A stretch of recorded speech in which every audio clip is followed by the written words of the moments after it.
This video will be all about the story of how an insurance advisor, which is me, got denied applying for her own health insurance in her own insurance company. So, if you want to know more, ano ba yung nangyari? And kung ma-encounter mo din ito, even as a client, ano yung mga dapat mong gawin in case you got denied of application for your health or life insurance? Hey guys! Welcome back to my YouTube channel. I am Gwen Salmarin, the Millennial Breadwinner, and I empower breadwinners to become generational wealth builders. And guys, nakita ko 98% sa inyo na mga nanonood ay hindi nakasubscribe. So, if you want more finance content and also support this channel, please don't forget to hit the subscribe button and i-like mo na din itong video na to. This video will be all about the story of how an insurance advisor, which is me, got denied applying for her own health insurance in her own insurance company. So, if you want to know more, ano ba yung nangyari? And kung ma-encounter mo din ito, even as a client, ano yung mga dapat mong gawin in case you got denied of application for your health or life insurance? Before I share to you my story, let's understand muna the concept of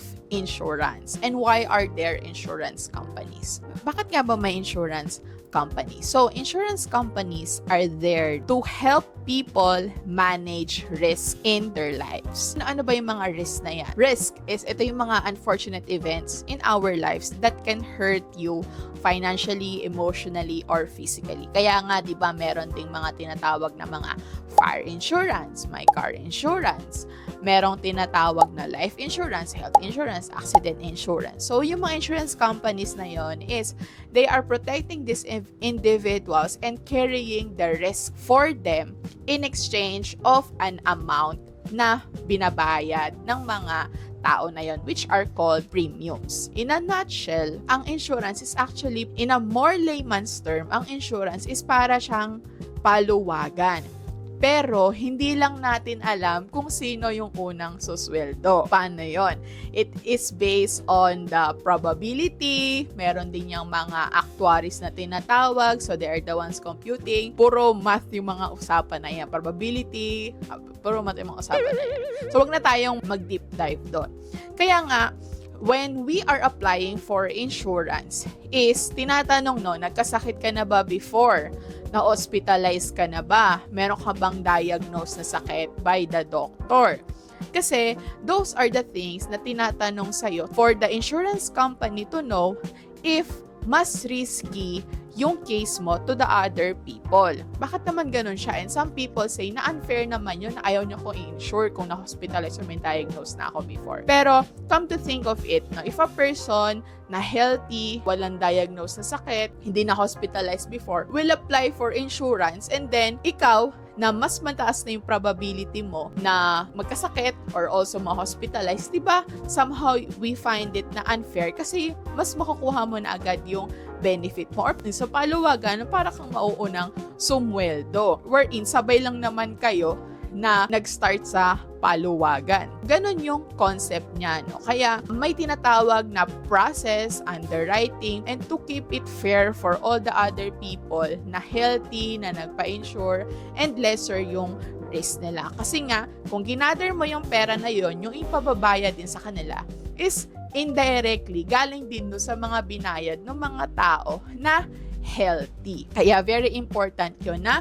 tinatanong namin mga insurance advisor. So I hope malinaw yon. So pag nag-apply ka ng insurance, ano-ano ba yung mga possible na maging result ng application mo? Una, pwede yung maging standard. Pag sinabing standard, ibig sabihin healthy ka.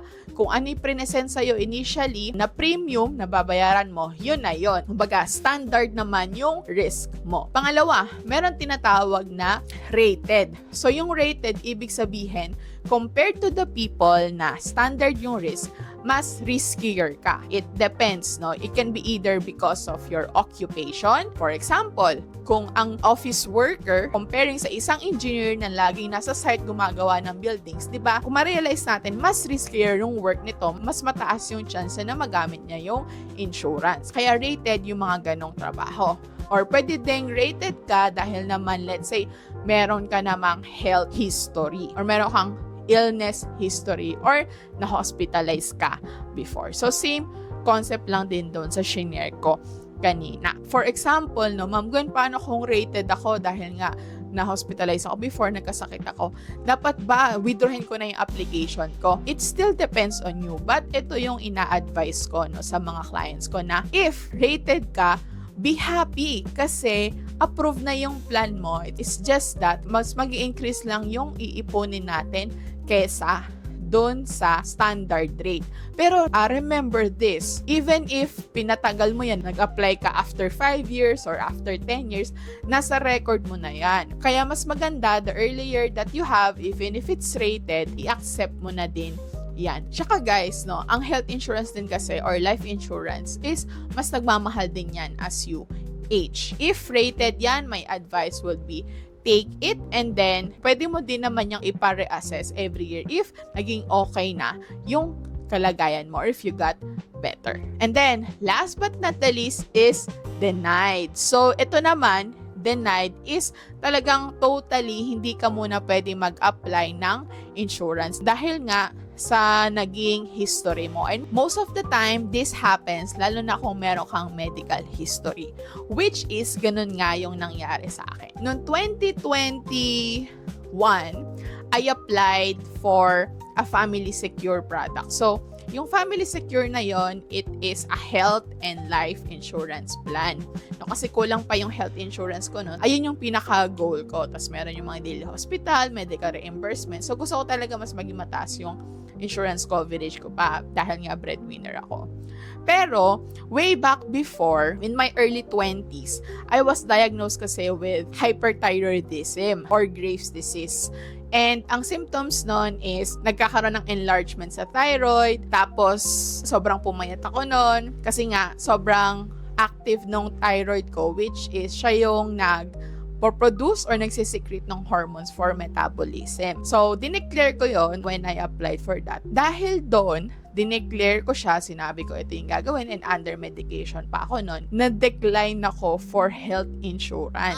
Kaya, ang pwede ko lang daw i-apply by then is life insurance. So ngayon, ang nangyari is denied ako for health, tapos ang pwede ko lang i-apply is for life insurance. Pero even if kahit na ganon yung naging result ng application ko, still, pinroceed ko pa rin siya, tinaasan ko na lang yung life insurance ko. Kasi I know, hindi naman ganito lagi yung health condition ko. It can improve and hopefully yung pagkakaroon ko ng another insurance with AIA can help in my future applications. So, hinayaan ko lang siya pero sinet aside ko na yung life insurance na yun for my dependents in case taken off the picture. And then, just last year, 2024, I tried applying again. And yung plan naman is ACP 100. So, yung ACP 100, ito yung health insurance plan na whole life, talagang pang health and life na siya, meron pa siyang cancer boost and everything. So, yun talaga yung gusto ko din na magkaroon ako ng additional health insurance plan. And ang naging result is, syempre, pinamedical muna ako. Yan, o, tinitingnan ulit, ano ba yung nangyari? Humingi ako ng medical certificate from my doctor, ganun. And after some days, ayun na. So, I got approved for my health insurance plan. And the best thing is standard rate ako. So, ang lesson na nakuha ko doon is actually, una, insurance companies, they try to be fair to the people. Even if tingnan nyo ako kahit advisor ako for the same insurance company, dahil hindi naman katanggap-tanggap na standard rate yung condition ko before, talagang dinenay nila. Pero once na naging okay na, na-approve na, and mas naging maganda na yung condition ko, so they approved it. And then pangalawa is, pag may mga condition ka, huwag kang susuko, lalo na pa nag-apply ka for health insurance kasi mas malaki yung impact nun in the future, lalo na kung may history ka. Let's be honest, may mas chance yan na mas maging malala in the future. Kaya try lang din ng try, no? I have clients, I share my story, and we keep on trying to apply for their health insurance. Then, even if na-decline na din sila before, just like what I have experienced. And then, last but not the least, if you get approved, rated, no, i-take mo na yung opportunity na yon. Kasi who knows, this can also add, no, I cannot guarantee this, but it might help your next insurance application. So, I hope guys, this is something that helped you, and yung story ko can also encourage you, lalo na for those people who keeps on applying for their insurance plans and wants to be insured also. So, again, thank you so much for watching. Bye!